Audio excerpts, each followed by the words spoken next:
और ये बानगी आप इस पंडित को देखो ना, हाँ। कंधे पे जनेऊ है, तिलक है, चुटिया है और दीवाना बैरिस्टर साहब का है। हाँ। दीवाना बैरिस्टर और ब्राह्मण बहुत सोच समझ के राजनीतिक फैसला लेता है। तक की हैसियत से निश्चित रूप से एक कार्यकर्ता की तमन्ना होता है कि अपने नेता के क्षेत्र में जाएं और उनके लिए हम कुछ काम कर लें, तो निश्चित रूप से हमारा सौभाग्य होगा कि मैं वहां जाऊं और जाकर के जनता के बीच उनको प्रणाम कर सकूं, आदाब कर सकूं और उनको पहले तो धन्यवाद दूं कि उन्होंने 5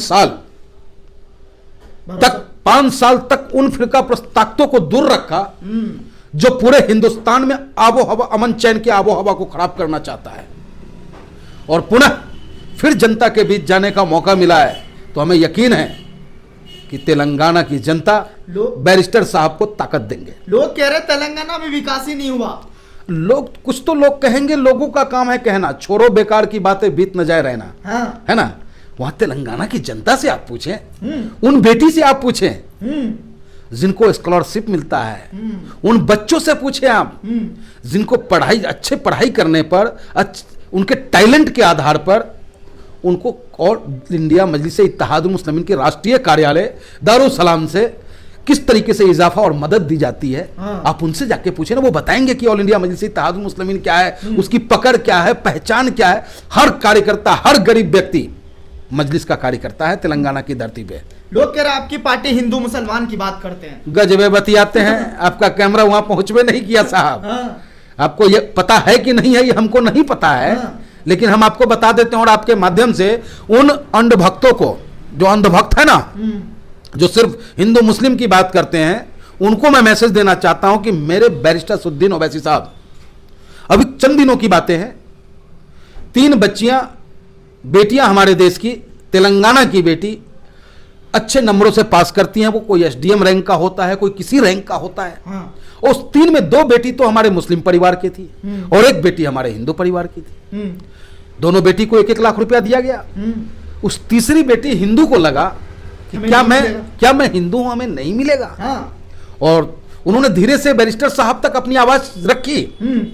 आपने बैरिस्टर साहब को नहीं सुना, देखा नहीं आपने। हाँ। अरे बैरिस्टर साहब ने कहा, बेटी ये तुम्हारा अमानत है, बिल्कुल, ये तुम्हारा टैलेंट है। हाँ। ये हमारा नहीं है। तुम्हारे जैसी 100 बेटियां हमारे पास आए, उससे भी मदद करेगा ये दारुसलाम, उसकी भी मदद ऑल इंडिया मजलिस इत्तेहादुल मुस्लिमीन करेगा। और ये बानगी आप इस पंडित को देखो ना, हाँ।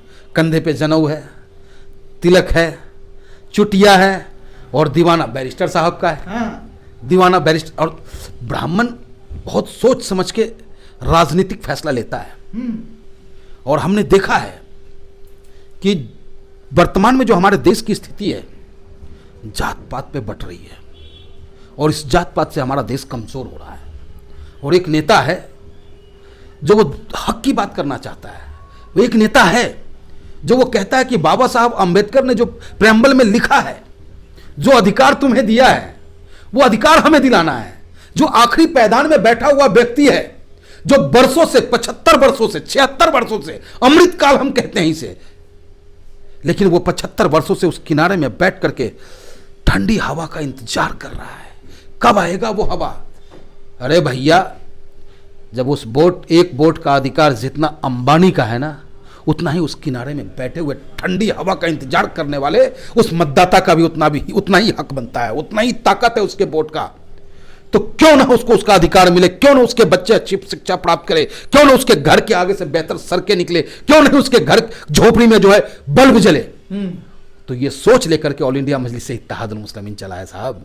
समझो आप इस ऑल इंडिया मजलिस इत्तेहादुल मुस्लिमीन को, इसके प्रिंसिपल को समझो आप, इसके संविधान को समझो आप, दीवाना हो जाओगे आप बैरिस्टर साहब के। चैनल को लाइक, शेयर एंड सब्सक्राइब करें और बेल आइकन दबाना ना भूलें।